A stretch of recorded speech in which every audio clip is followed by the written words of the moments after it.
Hello everybody, welcome back. As you can tell, we're going to talk about triads today, but we won't actually study triads because I already made that video. It's up here. It goes really in depth about everything you need to know about triads. It goes through all the types of triads, wherever you have to play them, all shapes, inversions, it's all there. So I suggest you check it out. You can do it either before you watch this video or afterwards because it will make sense either way. So today I want to focus actually on the use of triads, on how we can use them. So I'll keep the theory to a minimum, and therefore I will assume that you know a few things. I will assume that you know that the key of C major is made up of only natural notes, C, D, E, F, G, A, B. I'll assume that you know how to harmonize a scale, which means how to take each note of the scale and build a chord over it. In case you need a little reminder, when you do it with a major scale, you end up with the following chords or triads. Major for the first chord, minor for the second and third, fourth and fifth are major again, sixth is minor, and the seventh is diminished. So major, minor, minor, major, major, minor, diminished. This works with every scale out there, but in the key of C major, we have C major, D minor, E minor, F major, G major, A minor, and B diminished, and then C major again. That's the triads we're going to work on. Of course, we're not going to play them like this because we want to get away from this and get into more subtle and musical things.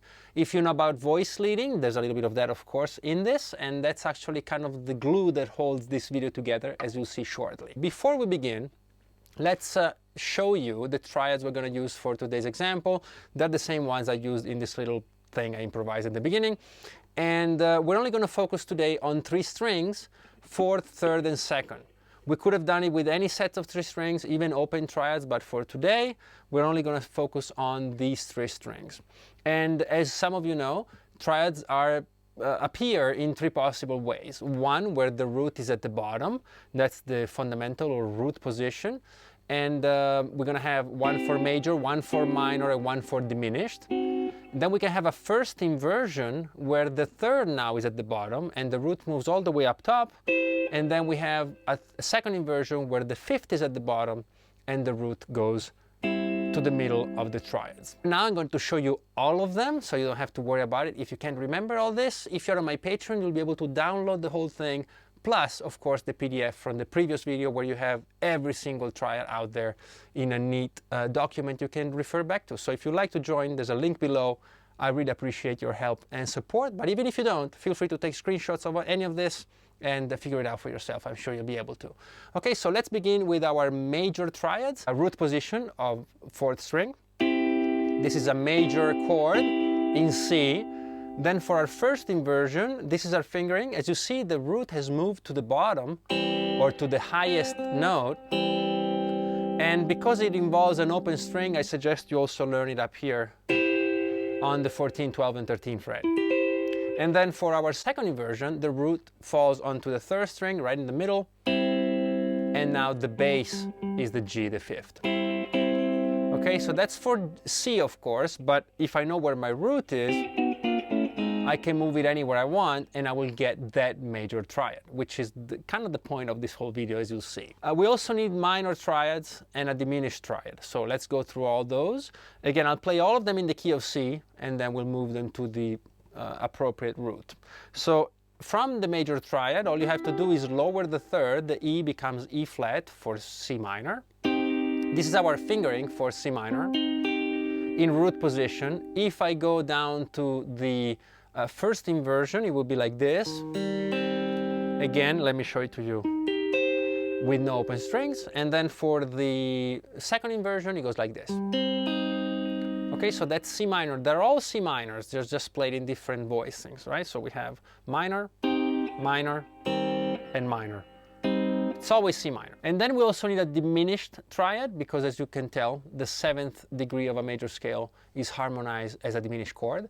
So this is how you will play it. For our root position, will be kind of the same as minor, but lowering the G 1/2 step. You hear it's quite tense. Then if we want to play the first inversion, we can't do it anymore down here. So we'll just move up to the 12th, 13th fret and 11th fret. Okay, and then for our second inversion, which we used to play down here, we now play like this, 4, 5, and 4. We have G flat, as the bottom note, C as the root, and E flat. So if you compare all these, you'll notice that eventually everything changes. The third moves from major to minor, even the fifth moves from perfect to diminished, but the one note that never changes, of course, is our root. If we move these triads around, we'll get the same kind of chord, but in a different key or different root, better said. Okay, so now, if we're playing in the key of C major, the major triads I just showed you will, of course, work for both the root, but also for the fourth and fifth chord. So C major, F major, and G major will use the same triads. If this is C major in root position, then down here, this will be F major, and this will be G. If this was my second inversion for C, this will be F, and this will be G. It's as simple as that. You just move the root to the correct note. Same works for minor and for diminished. Okay, so now that's what you need to know to actually get into the video. Now I want you to study, or at least get a feel for how these things work when we tie them together, one chord into another. And there are three rules of harmony that will come in very handy. The first rule is that when I move from any of these diatonic triads to the one right before it or right after it, which in musical terms would be a second or a seventh, we'd have no shared notes. Okay, let me just demonstrate it for you. If I'm here in C major, let's just play this second inversion here. I'm playing G, C, and E, that's my C major chord. If I move to the second, which is D, or to the seventh, which is B, so basically I'm moving up or down a second, that's all it is, then there are no common notes. Check it out. If I play C, now I go to D minor. D minor is D, F, and A. I have no common notes with my C major. And so I will just move to the next triad up, and that's it. And then if I want to go from D to E, that again is the second, the one right after it, and therefore they also don't share any notes. And therefore, they're completely separate triads. If it doesn't make complete sense yet, just wait a second and you'll see. Okay, if I move down from C to B diminished, which is the previous triad, again, no common notes. C, E, and G for C, and B, D, F for B diminished. No common notes, okay? So whenever I find myself trying to move from a triad to the one right before or right after, I will just move to the same inversion, but adjusting for type, okay? So this is C major, you see the root is in the middle. I'm going to go to D minor, it's the same triad, the same inversion, the root will still be at the middle. I will just have to adjust because this now is a minor one. When I go to E, it's exactly the same triad. Okay? So if I were to harmonize or play the whole scale by moving up a second, I would play C major, D minor, E minor, F and G major, A minor. I'm gonna move down here. We're playing the same triad, just an octave lower. And then I have B diminished and C. Now if you look at all my major ones, C, F, and G, they're the same triad, the same exact inversion. And this is what's called parallel motion, where every triad moves to the same exact triad above or below. It's not ugly, but it's not considered the most elegant way of moving. Although if I do it in this parameter, so from any triad to the one right next to it in either direction, I'm forced to do it.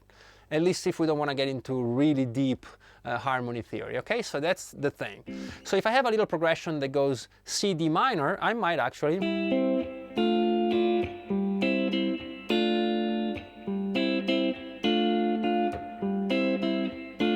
Okay, and at this point you might say, well, it doesn't sound too different than my good old bar chord.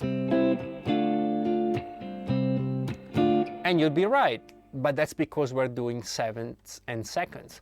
If instead of moving to the one right above or right below, we move to the ones that are farther away, so let's move up now a fourth or a fifth. Okay, so from C, my fourth is F major, C, D, E, F, and my fifth is G.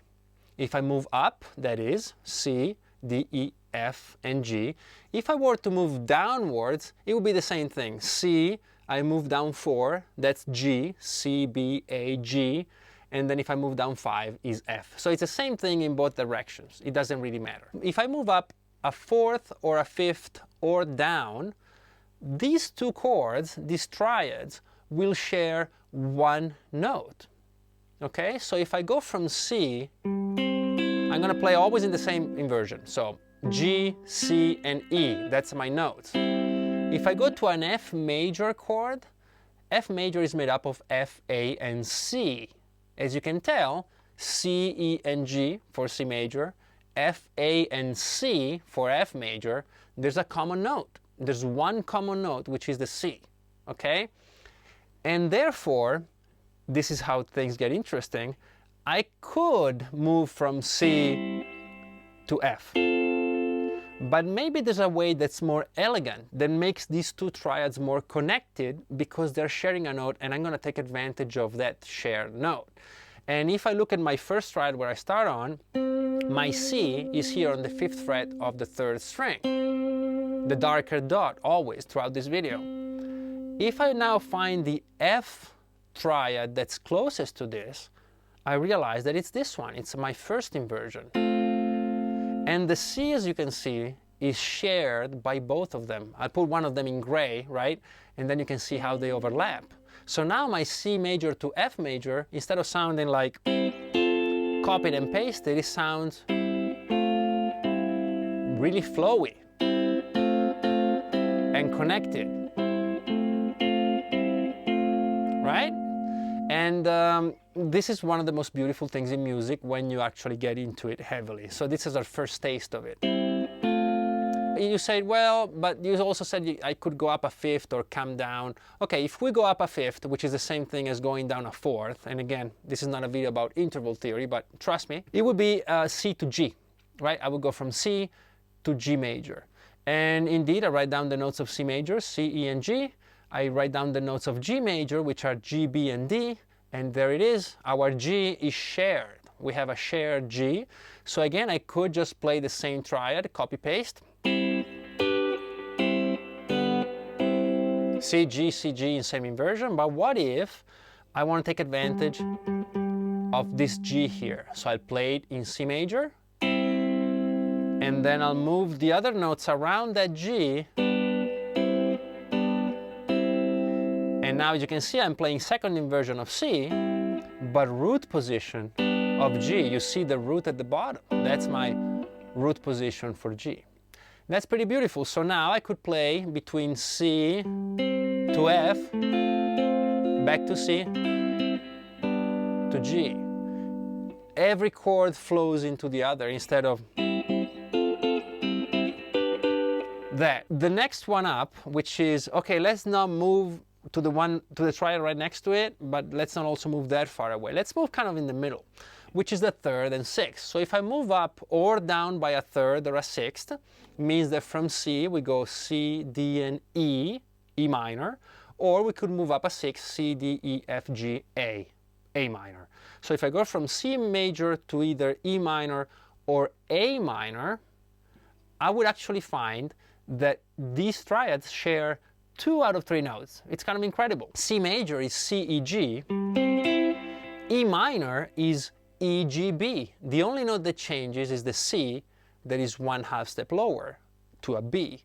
And so I can gather that, yes, I could play C major to E minor in the same shape, but why don't I take advantage of both the G and the E and find a chord and a triad that are really close to each other and they flow into each other like this. C major, E minor, C major. If instead of C major I played A minor, it would be C, G for C major and A, C, E for A minor. The only difference is the G becomes an A. Right? And that's how you can create this chord progression that flow as well as they do. One more thing we should keep in mind is that this doesn't only apply to C and then from the root basically to other triads. It happens between or amongst all of them. So if I go from C to A minor, they share two notes. If now I go to F major, because I'm coming from A minor, F major is the sixth of A minor. And therefore, they share two notes, right? But now if I go from F to G, they share no notes, and I'll just move to the parallel one. So a little chord progression like C, A minor, F major, G will look like this. Barely move at all, barely move at all, and now I have to move more to go to G. If from G I want to go back to C, I can still take advantage of a common note, the G, and go to another inversion of C major, right?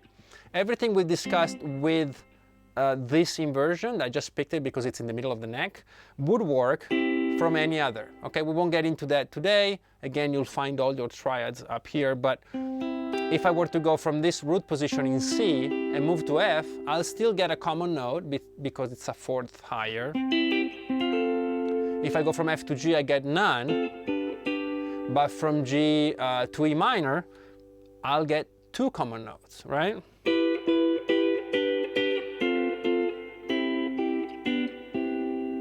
And it always works amongst all of them. Okay, so that's the theory. Now, as far as applying it, again, we're going to stick to this inversion here, the second inversion, but feel free to do it with all of them. And I'm going to show you now how things move by going up a second at a time, so from C to D to E to F, where there's no common notes. Then we're going to do it in, let's do it in fourths, so I go from C to F, etc. And then we'll do it in thirds, so I'll go from C to E and so on. The same thing would work if we went in the other direction, so instead of seconds, sevenths, instead of fourths, fifths, instead of thirds, sixths. It doesn't matter, it just moves in one direction or the other, but we still share the same amount of notes. Okay, so let me show it to you now. Let's do a progression that goes in seconds. We saw it before, let's do it again. I go from C major to D minor, to E minor, F major, G major, A minor, B diminished, and C major. As you can see, there are no common notes amongst any of them. Okay, and that's absolutely normal. Now I'm going to do it with fourths. So I'm going to start in C. I'm going to go up now to F. And as we said, there's a common note here, the C. From F, the fourth of F, F, G, A, B. So I have to play a B diminished. And the common note is F. As you can see in the diagram, from B diminished, I'll count one more for you. B, C, D, E. E minor has to have again one common note, and here it is. Then from E, we'll have to go to A minor, which is the next one up, one common note. From A, B, C, D, D minor, there has to be one close to here. And then from D, we'll go to G. And then from G, the fourth of G, C again. And we start over. But you see, we started on this C in second inversion, and we end up on the C in first inversion. If you're adventurous, you could go, oh, let me start over again then. From this C, I could go now up to F. There has to be an F here that would work. And indeed there is. I won't spoil it for you. Well, okay, I'll just play it for you once. That's the one. And then there's a B diminished. And then I'll stop. I don't want to help you too much. And then you could actually keep going like that. And of course, if you run out of frets, you can bring it down. Okay? I said earlier, you could go in both directions really quickly. If instead of going up a fourth, I would go a fifth. From C, the fifth is G. Again, it's only one common note. And then from G, the fifth of G would be D. And again, there has to be only one common note for this to work, D minor. And then from D, it would be A minor, and so on. So I move in the opposite direction. That's the only difference. If I go up a third or a sixth, and let's do a third now, we'll have two notes in common for each of the triads. So from C, E minor has two common notes. these two. From E, a third of that would be G. Again, you see how close they are. From G to B flat, to be diminished, sorry. Then down to D minor, and then F major. F major goes to A minor, and A minor goes back to C. I played all of them. As you can tell, I started on this inversion, worked my way down to C again. If I wanted to, I could bring it up here, and now do again from C to E minor. But again, I prefer if you do it yourself. It would be a lot more useful. So that's the trick. That's the idea. Any chord you want. So let's say now I'm in C major. I'm going to start in C, and I want to go maybe to G. Instead of just do this or that, maybe I can be a bit more subtle, a bit more elegant. Right? Or we could start on a different one. Or... right? And then from G I go, oh, now I want to go to A minor. Okay, but A minor won't have any shared notes because G to A is a second. And then from A minor I might want to go to F. I know there's two common notes there. And from F to, I don't know, whatever you want to play. Of course, keep in mind that this video is only shown to you with these triads built on the 4th, 3rd, and 2nd string. And I really only demonstrated from the second inversion. You could do it, of course, on all sets of strings, and if you don't know any of that, again, you'll find all of it there. So even if it doesn't 100% make sense in this video assumes that you know a little bit about what triads are, and that's what that video is for. So once you've watched both videos, if you still have any doubts or any questions, please feel free to let me know in the comments below. Also, let me know if you use triads or if it's something you want to get into now that you've watched this. And if you have any suggestions for other people on this channel, please do share. After all, that's what we're here for, to help each other out. Also, keep in mind that, as you know, on this channel there are no secrets, there are no tricks, there are no shortcuts. It's all about putting in the time with your instrument. I can give you a little bit of inspiration, a little bit of knowledge, but in the end, it's all up to you. If you've enjoyed the video, which I hope you did, please give it a like and a subscribe. I know we wish you were different, but we are in YouTube town, and those things are incredibly important to help me make more of these for everyone. No matter what you do, though, I look forward to seeing you very soon on the next one. Have a great day.